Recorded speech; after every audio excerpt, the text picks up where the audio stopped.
Livro de Isaías, capítulo 22, versículo 22, diz assim. Isaías 22 diz assim: E porei a chave da casa de Davi sobre o seu ombro, e abrirá, e ninguém fechará, e fechará, e ninguém abrirá. Diga para o seu irmão: ninguém te anula. Podeis se sentar nessa noite. Pode aplaudir o Senhor Jesus.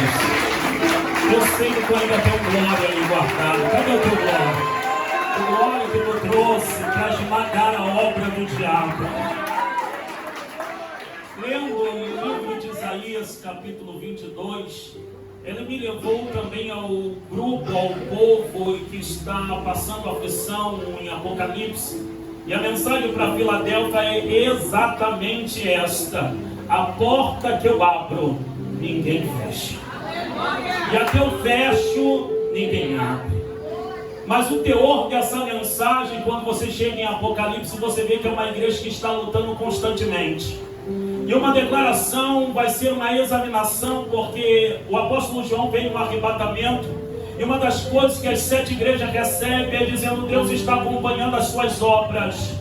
E ele dizendo: eu conheço as tuas obras. E quando chega em Apocalipse, na igreja de Filadélfia, ele disse: com pouca força não negaste o meu nome.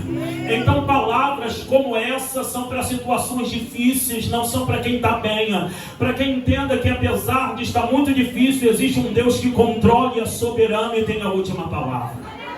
Então entendemos que essa declaração, fechando aqui em Isaías, é porque Deus pretendia fazer algo. Assim como em Apocalipse, Deus pretendia continuar com a igreja e declarar sobre a igreja quem é que tem o poder sobre ela.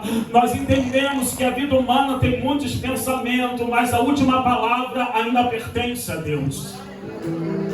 Nós temos visto sobre a terra variações de pensamento, de dúvida, mas sobre a mente de Deus não há variação de dúvida. Aquilo que Ele determinou, Ele mesmo pensa e Ele mesmo executa. Ele não precisa de ninguém para levantar aquilo que Ele determinou. E Jó vai entender isso em meio à calamidade, dizer: pensei o pensamento teu que não pode ser frustrado. Eu sei que independente da situação, aquilo que tu determinou vai acontecer sobre a minha vida. Levante a tua mão que eu tenho uma profecia. As velas acesas não param a tua vida, os trabalhos à madrugada não param a tua vida, o que foi enterrado contra a tua vida não para a tua vida, nem anula projeto, porque porta que Ele abre ninguém fecha, e o que Ele fechou nenhum outro espírito tem poder de abrir, a não ser aquele que Ele determinou.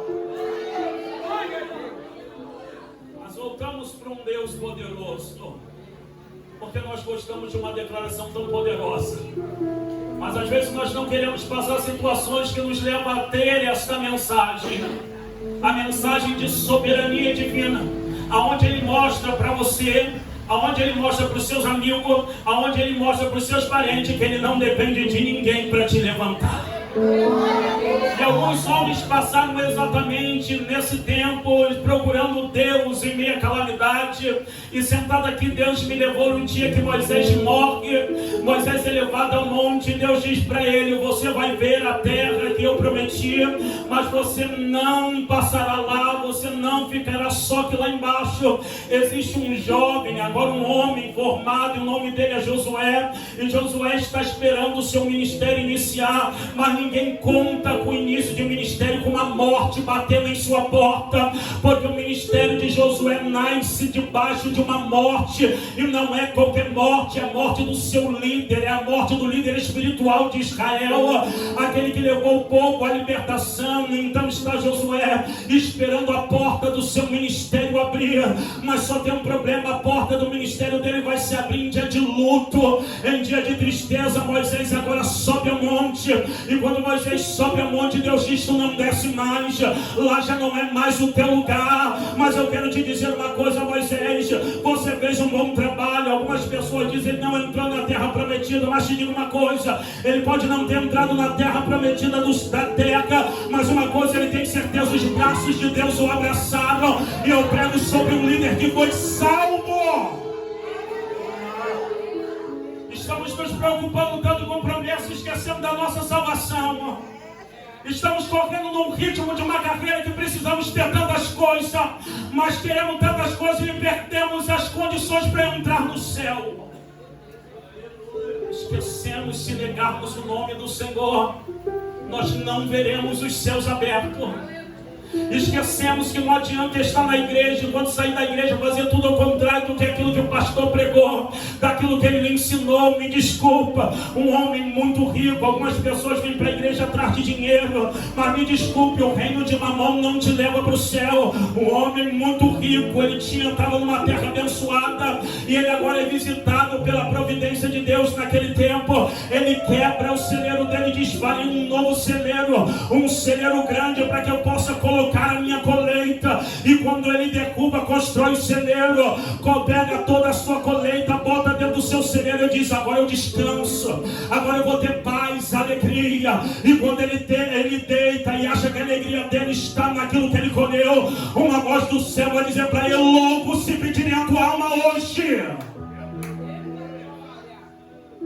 E perdoe se pedirem a tua alma hoje, para quem tu tem preparado.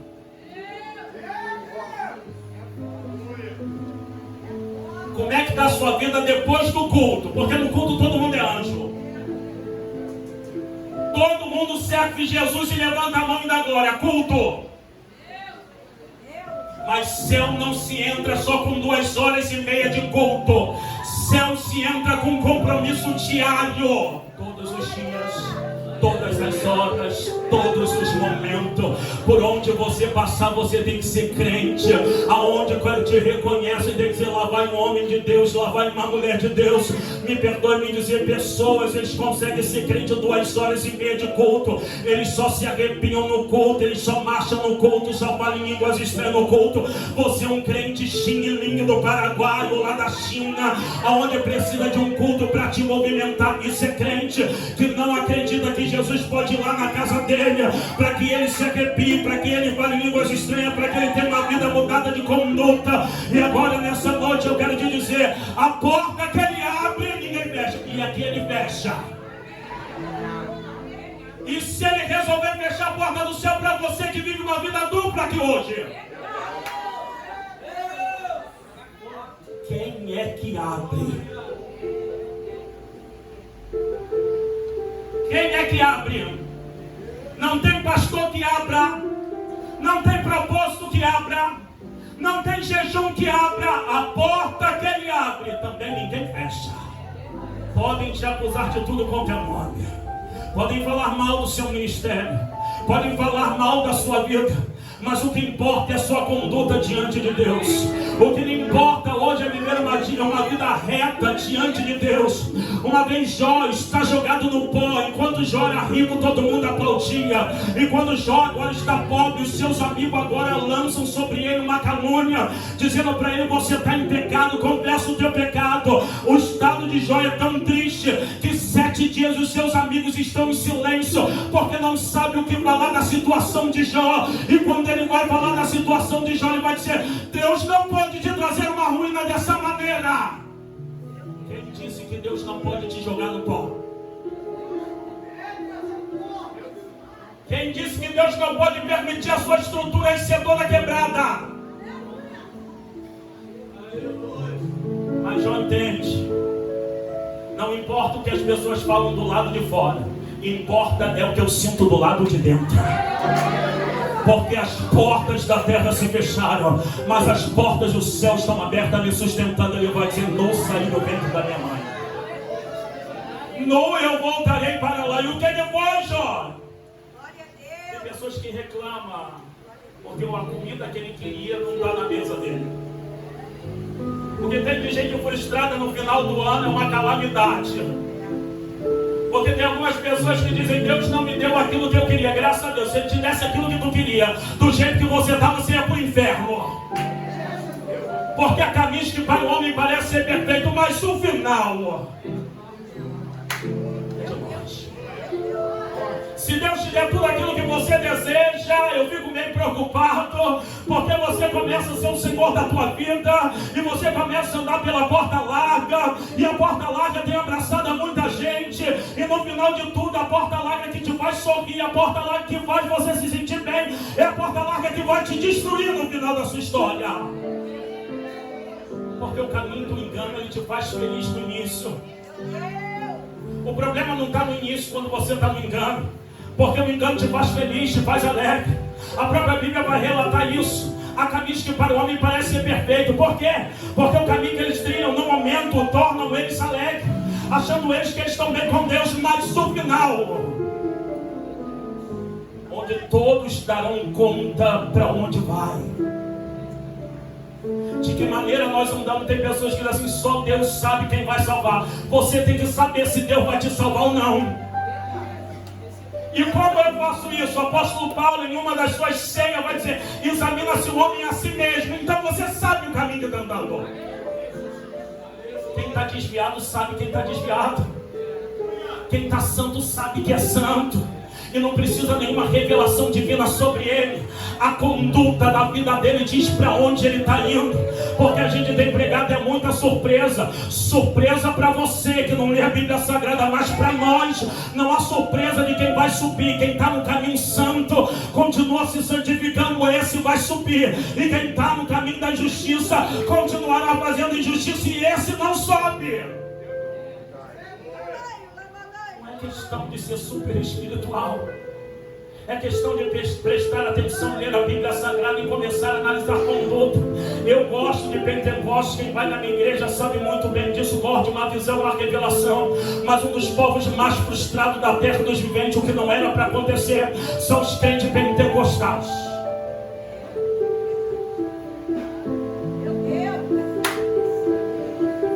São os que deram uma depressão porque a divisão e revelação direto. Porque se agarraram mais na profecia do que no dono da profecia. Se você se agarrar no dono da profecia, ainda que os falsos profetas se levantam, você continua de pé. Porque o falso profeta pode ter errado, mas o que Deus prometeu sobre a tua vida não erra.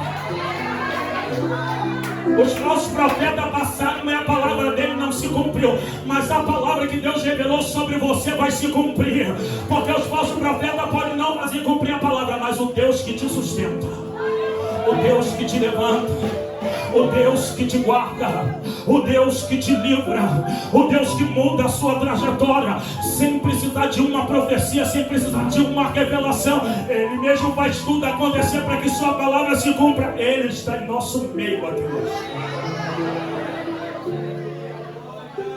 Eu olho alguns crentes, eu já vivo no meio pentecostal, já tem mais de 20 anos. E quando eu entrei no meio pentecostal, eu entrei e ouvi muita reclamação, porque coisa que crente sabe fazer é reclamar da vida. Os crentes reclamam da vida, se faz sol reclama, se faz chuva reclama, se o líder é muito duro reclama, se o líder também não é duro reclama, se o líder permite uma igreja com costume mais aberto reclama, se o líder vem com costume mais estreito reclama. Em outras palavras, nunca está satisfeito com nada, aumentando carga sobre o líder que não precisa mais. Porque se verdadeiramente o Filho do Homem vos libertou, está livre. E eu profetizo que hoje Deus te liberte da murmuração, para não colocar peso sobre a liderança.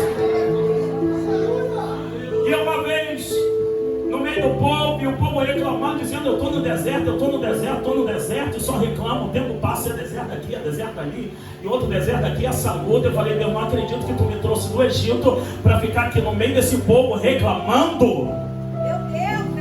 O tempo passou e eu fui pregar em Manaus. Quando eu estava em Manaus, fui pregar em Manaus, quando eu peguei no microfone, o varão apareceu no meio da igreja. E ele virava assim, eu não te trouxe para você ficar no meio do povo frustrado. Eu falei, por quê? Porque o problema não é comigo, o problema é como eles têm me servido. Porque o problema não é do céu. O problema é de como nós temos servido a Deus. Quer ter um marido liberto, mas não sabe tratar meu marido. Quer um filho liberto, mas chama o filho de praga, endemoniado e sei lá mais o nome. Quer uma casa liberta, mas não sabe o que é santidade. Quer que o marido se torne crente, mas não sai de frente da televisão. Me perdoe, Deus não vai cumprir nada se você não se posicionar. E o negócio não é porque o Senhor não quer, o negócio é porque você não está querendo. Porque profecia sem posição são apenas uma possibilidade de Deus mudar a sua história. Eu entendi que a Bíblia ela pode ter dois vertentes na tua vida: uma possibilidade e uma garantia. Se você ouve, é apenas uma possibilidade. Se você serve, essa palavra é uma garantia que vai acontecer na tua vida. Deixa eu ver quantos creem na garantia. Levante a mão e dê glória. Eu sei que para final de campanha não era isso que você queria, mas eu venho te dizer aqui que é isso que você precisava. Porque a gente, como pregador, não vem enfeitar pavão, graças a Deus. Nem queremos encher o coração de homens, que coitado, encher o coração de homens é um coração vazio, que muitas das vezes nem te retribui pela oração. Eu digo pelas irmãs de oração, e eu fiquei com um trauma com alguns crentes que precisavam de dinheiro no final do ano. Frequentava algumas, não na minha vida, que eu vi algumas irmãs de oração que oravam por os irmãos que não trabalhavam, e durante o ano está lá na consagração até abrir a porta. Depois que abrir a porta, ele não volta mais lá na irmã da oração e nem vai dar nenhum presente para a irmã que orou e jejuou por ela. Ingratidão. Oh, crente ingrato. Enquanto você pode tirar, você vem. Depois que você não tem mais nada para tirar, você vai. Mas esses sanguessugas estão indo embora da tua vida hoje. Deus está te guardando. Deus está tirando o peso da sua vida e colocando pessoas que realmente sejam gratos. Apesar de 10 serem curados, apenas um leproso vem.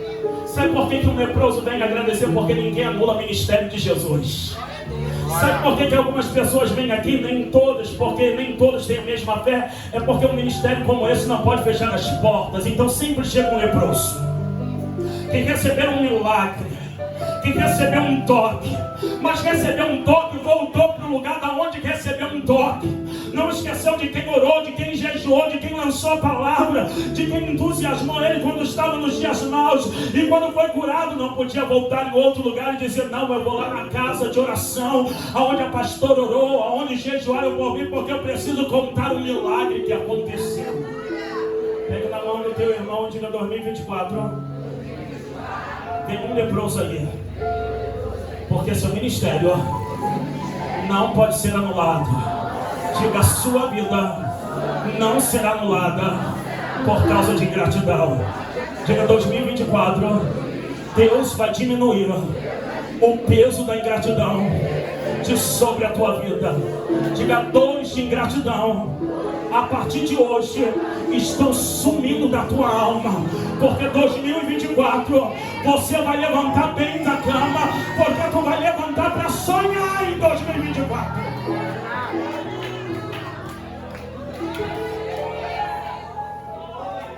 Oh, mestre, 2024 você levanta para sonhar.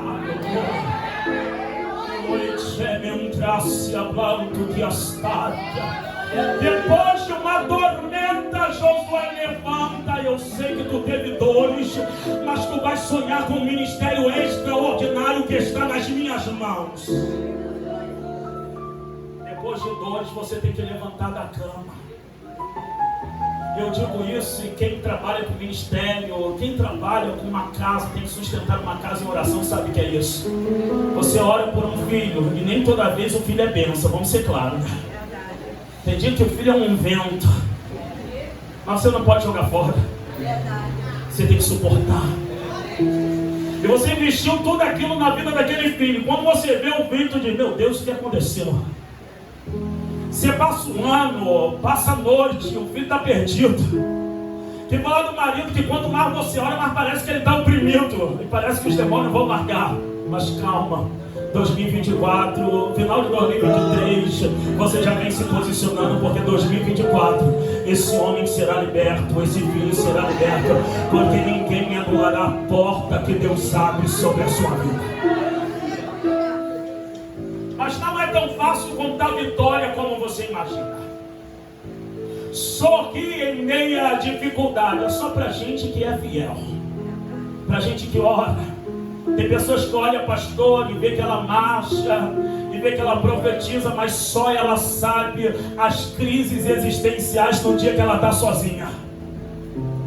E quando mais é abandonada, a pior dor é a do abandono. É de uma rejeição. Se você é um empresário e um trabalhador, você é dono de uma empresa, e você é um trabalhador naquela empresa, quando o trabalhador não te rende, você manda embora. Mas você, como pastor, quando a ovelha não te rende, você tem que ficar com ela. Você não pode mandar ele embora. Você ainda tem que profetizar, dizer: Deus vai te dar vitória. Deus te levantará com a mão forte, mas ela não está produzindo exatamente nada, só dores. Então imagine para você que não pode mandar ninguém embora e tem que suportar tudo e todos. Tem que tratar todo mundo bem, porque o dia que o pastor dá uma crise, quem está na congregação diz: o pastor já não é mais o mesmo. É porque você não sabe o que ele suporta. É porque você não sabe que antes de entrar aqui quase não levantou da cama, chorou o dia inteiro, mas não pode dizer pobre, dizer: estou fraco aqui, não tem como abrir a porta. Tem que abrir a porta de qualquer maneira, mesmo sangrando tem que abrir a porta. Sabe por quê? Porque se ela abre e expõe a ferida que está, todo mundo diz: nós não vamos congregar lá naquela pastora porque, ou naquele pastor, porque todo dia ele está fraco, todo dia ele está dizendo que está machucado. Então tem que botar uma armadura ainda sangrando para pegar uma palavra de só vitória para você. Eu aprendi pastoreando, e eu digo para você: aprendi, foi doloroso. Eu tenho 9 anos de ministério de pastor presidente, e eu entendi que em meia luta, não todas elas, mas se tu como líder não vigiar, as ovelhas te matam. Porque eu aprendi na igreja que nem todo mundo é santo. Nós temos a ilusão que todo mundo quer ser transformado dentro da igreja.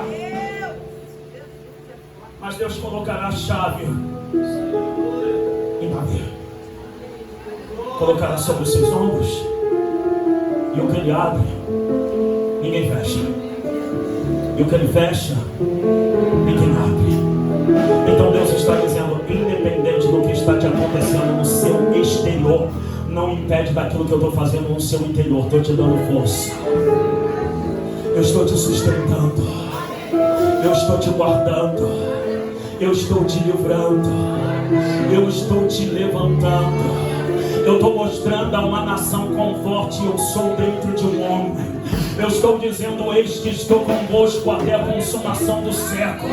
Eu estou dizendo que ainda você ferido, eu tenho poder suficiente para abrir a porta e ninguém fechar aquilo que coloquei sobre a sua vida, porque operando eu. Ninguém para você, e eu aprendi isso. Não tem ninguém que te pare, só você mesmo. Não existe ninguém mais poderoso do que Deus. Nenhuma palavra que te envia é mais poderosa do que a palavra que Ele te enviou. E quando eu aprendi isso, às vezes nós ouvimos comentários sobre a nossa situação e a nossa vida, mas sempre buscando uma palavra, e a palavra é que te defende. Eu sei que tu gosta de revelação, mas tu nunca vai liderar se você só vive de revelação. Sem palavra é impossível você virar um líder. Se você viver só de revelação, me perdoe dizer, não fique ofendido, você será alguém comandado por alguém que tem uma palavra. Você só é líder se você consegue dominar a Bíblia Sagrada, entender o que ela está falando. Se você não entender o que as Escrituras dizem, me desculpe, você vai sentar e vai ser comandado por alguém sempre na tua vida. Quando você pega esta palavra que eu estou pregando aqui hoje e que você deixa lá na tua casa. Já viu aquela Bíblia que já tem século que você não abre dentro da tua casa? Você abre o WhatsApp, você abre o Instagram, você abre o TikTok, você abre sei lá quantas redes sociais, e a tua Bíblia fica lá de escanteio, e você parece que diz assim: Deus vai cumprir a palavra. Me perdoe, Deus não cumpre palavra de quem abre Instagram, quem abre TikTok, quem abre Facebook, quem abre o WhatsApp e não abre a Bíblia Sagrada. Deus não tem compromisso com eles.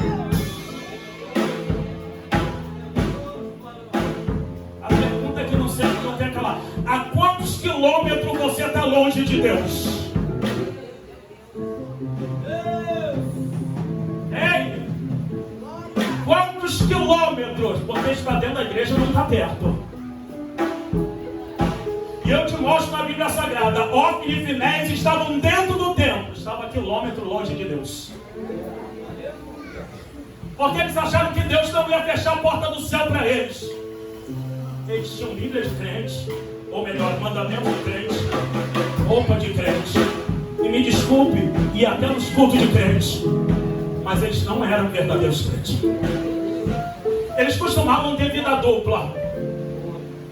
E a vida dupla dele estava tão escandalosa que eles dormiam com as mulheres na porta do templo. E entra-se um silêncio naquela época, porque o povo pergunta: aonde está Deus? Porque o homem está na igreja, o homem está no altar, o homem está fazendo isso, e Deus não está cobrando. Calma, Deus não cobra da maneira que nós cobramos. Deus cobra e sabe como cobrar e sabe como ferir. Deus está sentado no seu sublime trono dizendo: nem o escândalo dele tem poder de fechar a porta que eu abro. Eles não se prostituem. Deus está sentado em seu sublime trono. Tem a sua equipe de anjo que não falha. Está vendo Ofni e Finéias se prostituir. E os homens comentando e dizendo: ei, na igreja lá perdeu a decência. O pastor Eli está vendo e não corrige os seus filhos. Ei, lá naquela igreja ninguém chama a atenção daqueles homens que se prostituem. Calma. Porque se ele não chama a atenção, Deus vai acabar com isso. Até que um belo dia Deus levanta alguém. E esse alguém não é da família de Eli. O nome dele é Samuel, que é muito pregado em nosso meio. Só que Samuel não é da família de Eli. Samuel agora é da família de Ana. E é colocado dentro do templo. Deus está resolvendo o problema que o povo reclama. Enquanto eles estão reclamando, Deus está levantando Samuel e dizendo: olha, profetiza a Eli e diz que eu vou acabar com a família dele, que não terá mais alguém que sente e faça as coisas do templo na família dele. A Bíblia diz que vai continuar Samuel crescendo. Um dia eles vão para a batalha. E eles vão para a batalha com a arca, e a arca simbolizava a presença. E eles vão para a batalha com roupa de crente, canta até o hino de crente. E se tivesse o poder pentecostal, porque esse é nosso, marcharia como crente. Mas Deus não vai entrar na batalha como Deus diz crente. Eles vão para a batalha, e isso que eles vão para a batalha, naquele mesmo dia, Ofni e Finéias morrem. Um mensageiro sai da batalha e consegue escapar. Quando ele sai da batalha, eles chegam para Eli e dizem assim: Eli, seus 2 filhos morreram na batalha. O que acontece? Eli, sentado na cadeira, um pouquinho acima do peso, a Bíblia diz que ele vai cair para trás, quebra o pescoço e morre. Mas a morte não fica só aí. Acontece que vai ser falado agora para a nora de Eli, dizendo: seu esposo morreu. Ela entra em trabalho de parto prematuro. Quando a criança nasce, ela diz: e acabou, foi-se a glória de Deus, ela morre. 4, sepultura. Porque quando Deus resolve direito. Se Deus der corda para você ficar em pecado, Ele não te chamar atenção, o líder não te chamar atenção, cuidado, porque a sepultura pode estar na tua porta. Porque não se brinca com o santo. Não pense que você, sendo profano, ter contato com o santo todas as vezes, não se consertar, um juízo não virá sobre a sua vida. Respeito é bom, e o Deus que eu sirvo gosta. Você não gosta, né, que eu bagunça a tua casa? Já viu? Se chegar lá uma criança que não obedece, sai jogando tudo pro alto. Você não vai gostar, vai fazer que era feio. Se você tiver muita intimidade com o pai, você vai chamar atenção e vai botar aquela criança de castigo. Imagine Deus achando que você vem, vai botar a casa dele toda de cabeça para baixo, e ele, como autoridade máxima, não vai mexer, mexe. Te bota até de castigo. E qual o castigo dele? O maior castigo que tem para o ser humano é me dar o meu espírito que eu te dei. E eu lembro de Davi.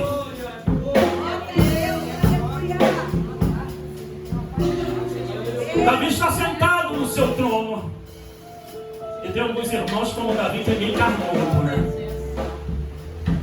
gosta de ficar olhando no Instagram a menina de biquíni. Você tem uma esposa, respeite seu casamento. Ou a varoa que gosta de ver um abdômen trincado. Você é casada, olha o seu esposo.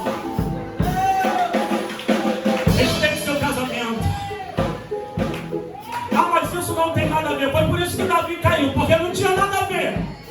Ele numa sacada olhou o corpo de uma mulher que não é dele. E como ele estava tão cheio de desejo, porque a queda de Davi não é do dia para a noite, não é a primeira olhada de desejo para uma mulher, aquilo vai acumulando dentro de Davi, até que aquela mulher é a gota final, e Davi diz assim: eu quero aquela mulher. Ele está cheio de desejo. O desejo é tanto que ele não respeita a casa do próximo, porque agora ele sabe que aquela mulher é casada.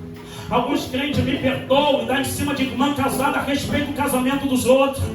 Porque se você não respeita o seu, ela está procurando respeitar, e me perdoe. Essas conversas do WhatsApp pela madrugada com homem e mulher casada, respeita o matrimônio de outra pessoa, porque Deus colocou a tua vida para ser santa.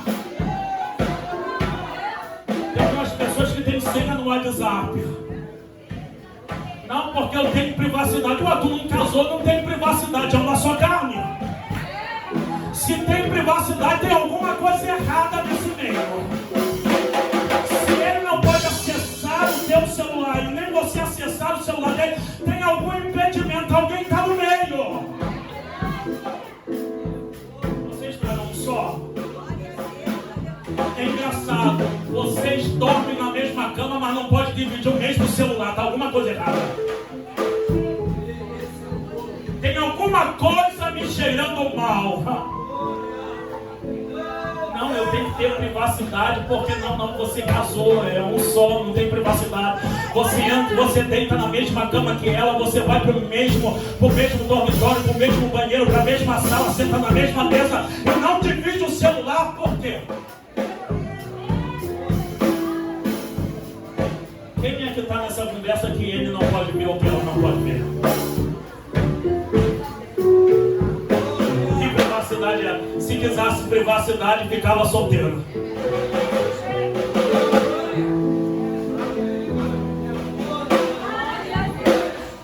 Difícil de dar glória, né?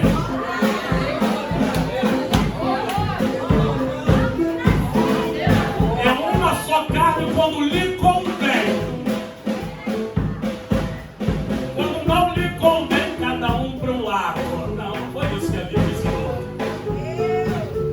Só no dia mau e no dia ruim, no dia da tempestade, no dia que Deus te honrar. Mas o celular tem acabado com você, tem destruído a sua comunhão dentro da sua própria casa. Mas ainda bem que esse casamento foi Deus que fez, porque casamento que Deus faz não tem diabo que possa desfazer. Uma vez perguntaram a Jesus: e aí, o que você acha do casamento? Ele vai dizer: Moisés deu carta de divórcio por cada dureza do nosso coração. Mas e aí você, Jesus, o que você diz? Ele vai dizer: o que Deus uniu, não tem Instagram que separe. O que Deus uniu, não há Facebook que separa. O que Deus uniu, não há WhatsApp que separa. O que Deus uniu, não há celular que separe. A partir de hoje, Deus está quebrando essa resistência emocional no meio da tua casa hoje. Não vou caminhar para o final. É porta que Deus abre. É porta que Deus abre, igreja que Ele abre, tem que ter conserto. Porque porta que Deus abre não tem conserto, é porque Ele já abandonou a igreja. Deus não abandonou. Eu aprendi, apesar de meter o pau nas igrejas de Filadélfia, entendo uma coisa, ou melhor, de Apocalipse, todas as igrejas em Apocalipse, Deus tinha a intenção de levantar novamente. Mas como levantar se não chamar atenção? Porque às vezes a gente quer que a pessoa se toque, né, do erro. Mas ela está cega. Como é que ela vai se tocar com isso se ela está cega? Aí tem uns pastores, umas mulheres de Deus, homens de Deus, que fazem eles se tocarem com uma mensagem dizendo: se conserta, Mas deixa eu voltar para Davi, que eu gosto dessa história. Ele está desejando muito a mulher do próximo. O desejo agora ele inundou sobre ele. Quando ele olha aquela mulher, diz assim: essa mulher precisa ser minha. E manda buscar agora a mulher de Urias. Quando ele manda buscar a mulher de Urias, ele não quer saber que Urias é um bom homem, que Urias serve a ele. Ele vai e dorme com a mulher de Urias. Eu aprendi uma coisa: você pode ser poderoso, mas você tem que ter limite. Você pode ter cadeira, mas você não pode tocar na mulher do próximo. Você pode ter unção que for, você não pode destruir casa de ninguém. Você pode ser o homem mais rico que for, isso não te dá poder de dormir com a mulher do próximo e destruir casamento e casa de outras pessoas. Davi, tu tem trono, mas não te deu autoridade de destruir casa de ninguém. Tu tem coroa, não te fiz destruidor de lá. Te dei servo, mas não te dei poder para destruir casa de Urias. Vou tratar contigo.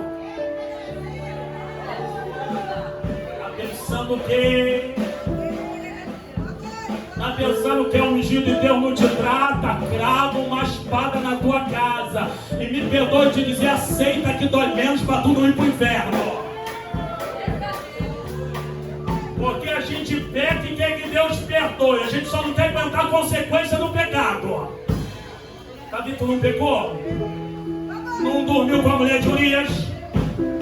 Nós falamos, e me perdoe que eu não estou aqui defendendo ninguém, mas uma pastora que estava na mídia e houve um problema no casamento, e segundo foi acusada de matar o seu esposo, ela seria um Davi na nossa época. A diferença que nós defendemos Davi foi porque nós lemos a Bíblia Sagrada. Ela nós não defendemos porque nós não sabemos o final da história.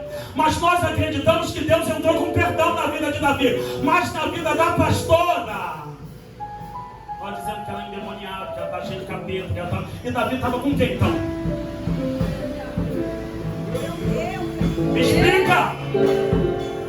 Porque de ungido para ungido digo que ele seria mais que ela. Por quê? Porque Deus se pronuncia e diz: um homem segundo o meu coração.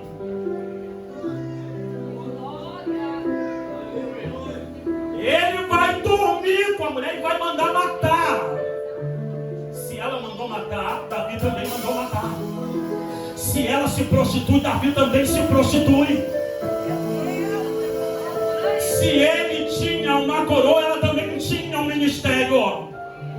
E por que para Davi há perdão e para ela não? Por que para ela algumas pessoas, eu não canto mais o hino dessa pastora? Engraçado, sobre a vida de Davi você prega.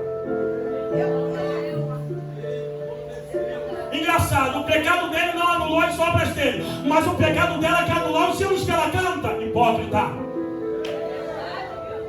mentiroso, crente vazio. Porque se você acredita que um rei como Davi foi perdoado, nós temos que acreditar que essa pastora também pode ser perdoada. É difícil nosso meio pregar isso, né? Não estou a favor porque ela está pagando segundo a lei. E Deus sabe como é que está a alma dela encarcerada. Mas, irmão, vamos parar de condenar pessoas que tiveram os mesmos pecados de uma pessoa que nós dizemos que é herói para nós. Para nós, Davi é um herói. Mas se você viu a casa do herói, você viu o que aconteceu depois do adultério? Eu não preciso adulterar para saber que Deus pode meter uma espada na minha casa. Eu já vi acontecendo isso na casa de Davi. Deus envia uma espada, ele pede perdão. E Natan agora vai dizer para ele: para você, sua sorte agora que tu está pedindo perdão, porque Deus ia te matar. Mas porque você pediu perdão, Deus não vai te matar, mas vai enviar uma espada em você. E o que Deus vai fazer com Davi? A mesma coisa que ele fez com a vida de Urias e a esposa de Urias. Se Davi acabou com a família de Urias, Deus vai acabar com a família de Davi. Eu sei que no final do ano não é essa mensagem, mas é só para te alertar quando a cama do adultério te chamar. Quando você tem aquela curtida naquela foto de quem não te pertence. Quando tu manda aquele direct achando que está abafando e ninguém está te vendo. Ninguém precisa te ver. As trevas já te viu. Você está sendo dominado pelas trevas. E daqui a pouco chegará um dano tão terrível que não será só invisível no seu interior, será no seu exterior. Ele crava a espada, Deus crava a espada na família de Davi. O que acontece? O filho que ele teria com a Betseba morre. Agora os seus filhos, está agora, ele vai cometer um incesto, há um estupro na casa de Davi. A meia-irmã de Aminon vai ter um prazer, um sentimento tão forte que violenta a sua meia-irmã. E Davi não vai fazer nada. Logo após, Absalão, por 2 anos, fica em silêncio sem comentar o ato. Mas a Bíblia vai dizer que depois de 2 anos, Absalão mata o seu próprio irmão, o dano do adultério. Isso porque algumas pessoas dizem que não tem nada a ver. Cuidado. Eu quero te dizer uma coisa: o inferno é real, Deus também é real. E Deus não é um Deus passivo aos nossos erros, Ele age contra os nossos erros. Cuidado que você pode agonizar um problema familiar pro resto da tua família, por ter destruído a família de alguém. Dizemos tanto que a família é sagrada é que não mexe na tua. Porque quando você mexe com as outras, eu acho que tu esqueceu que a família é sagrada. Porque a tua é sagrada, mas a dos outros não. Porque se a dos outros fosse, você não mexia. As portas de Deus abrem. O adultério não vai derrubar. Porta que Deus abre, a morte já está sendo anulada. E para me fechar essa mensagem, como ninguém te anula, Ele mesmo, o mestre. Ele é mais bonito do que os atores da Rede Globo. Eu sei que às vezes você admira algumas pessoas, mas ninguém é mais popular que ele. Se hoje ele tivesse um Instagram, ele dominaria o Instagram com os seus milagres, com a sua palavra. Haveria milhares de seguidores, apesar da sinagoga não gostar dele, porque ele tinha umas palavras e colocava o povo da sinagoga debaixo de vergonha. Quem é ele? Ele é Jesus de Nazaré. Ele anda sobre a terra e ele se permite ser ferido por causa dos nossos pecados. Você sabia que todos nós somos um assassino? Todos nós somos um assassino. Por causa dos nossos pecados, houve morte do Cordeiro. Os homens até lançam um chicote, mas foi por nossa causa. Nós que abrimos a legalidade para acertar o corpo do mestre, porque ninguém tinha esse poder. Mas ele diz: eu vou dar oportunidades aos assassinos, se converterem do seu mau caminho. Eu acho uma das coisas gloriosas, porque você só gosta de andar com pessoas bem-sucedidas, já viu? Ninguém gosta de andar com gente que é carnal. Vamos ser claros, pentecostal principalmente. Não, fulano é muito desligado. Mas Jesus andava com gente desligada, sabia disso? Que falar de Pedro, que tinha hora que ele desligava, Deus me livre. Pedro, tu acabou de dar lugar a Deus agora. Agora tu vai dar lugar a Satanás, para trás de mim, Satanás. Mas eu tenho uma obra na tua vida, fica aqui. Esse irmão que tu não quer suportar, está dando lugar ao diabo, mas ele vai dar lugar a Deus. Suporta aí um pouquinho. Ele será um bom obreiro, será um bom evangelista, será uma boa mulher de oração. Eu sei que te ataca de vez em quando, mas suporta. Daqui a pouco vai levantar a casa dele e vai dizer: ainda bem que tu me suportou, ainda bem que tu me levou para a igreja, ainda bem que tu me deu uma palavra. Eu sei que eu te machuquei. Jesus suporta tudo isso e chega ao Calvário. Calvário não é lugar de gente bem sucedida. Calvário é lugar de alguém mal sucedido. Todos que vão à cruz são pessoas malditas e condenadas pela sociedade. Jesus é porque nós cremos, mas Jesus, segundo a visão humana, o ministério dele é derrotado. Porque ele acaba mal o seu ministério.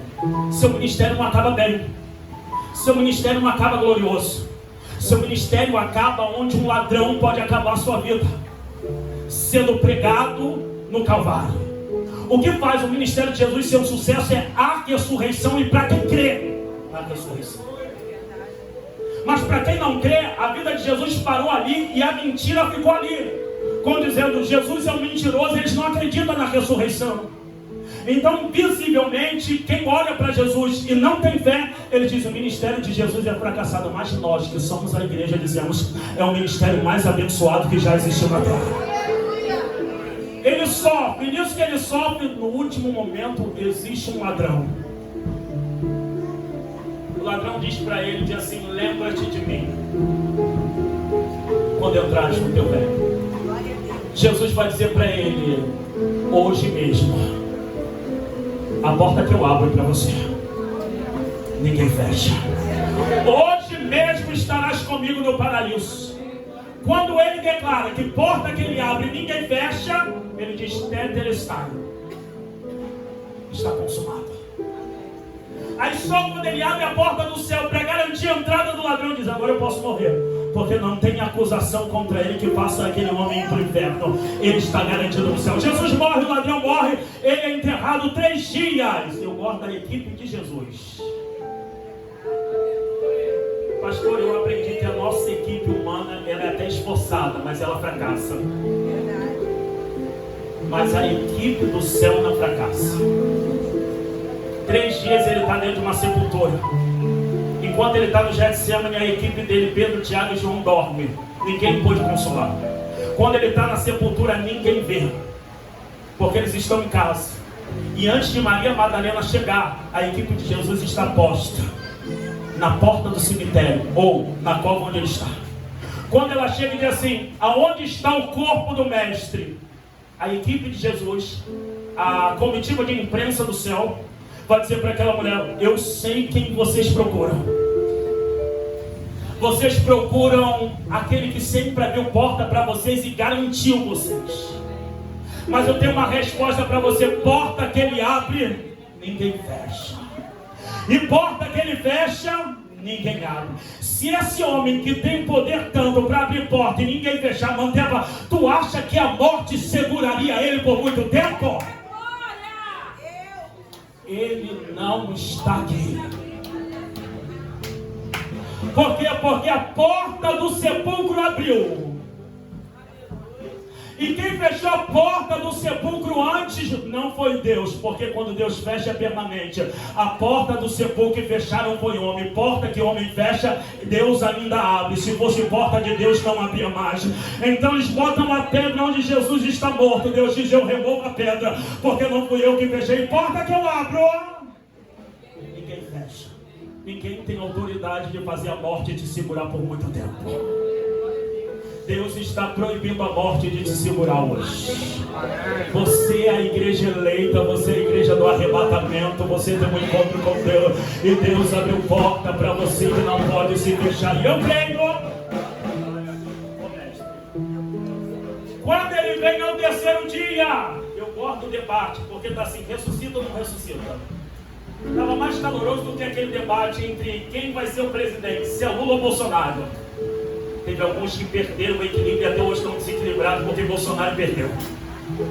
Coitado de você. É porque você conta com o presidente, você não conta com Deus da nação. Porque o dia que você contar com Deus da nação, você não se desespera. Você sabe que tem um Deus tomando conta de você. Aí estava tudo fechado, a porta fechada já não me pergunte por onde ele entrou, eu sei que ele entrou. E o povo está perguntando, ressuscita ou não ressuscita? É verdade, não é verdade? É o Messias, abriu porta para o céu, para nós já não abriu. Daqui a pouco ele entra, o que você talvez não tenha, porque você vive uma vida dupla. Jesus chega e diz assim, paz seja convosco. Ele vai dizer assim, eu vim aqui para mostrar para você que eu disse que eu ia para o Pai, abrir porta para aqueles que creem, e nem o diabo pode fechar. Eu tenho ovelhas que estavam fora do aprisco e vão entrar no meu aprisco. E o que segura isso? Eu tive por 3 dias na sepultura. Mas 3 dias foi suficiente para pegar a chave da morte e do inferno, dizendo que a morte não terá poder daqueles que creem em mim. Mas e quem não crê? Já está condenado. Por que eu estou te dizendo isso? Porque não adianta você estar na igreja. Você tem que ser a igreja. Você quer muita vitória, mas a vitória é você conseguir ser servo de Deus. Porque daqui a pouquinho, eu não sei dia nem data, Deus pode te chamar. E para onde você vai? Qual é a porta que vai se abrir depois da morte? Vida eterna ou perdição eterna? De onde te virá o socorro? E eu vou terminar a mensagem só para você pensar.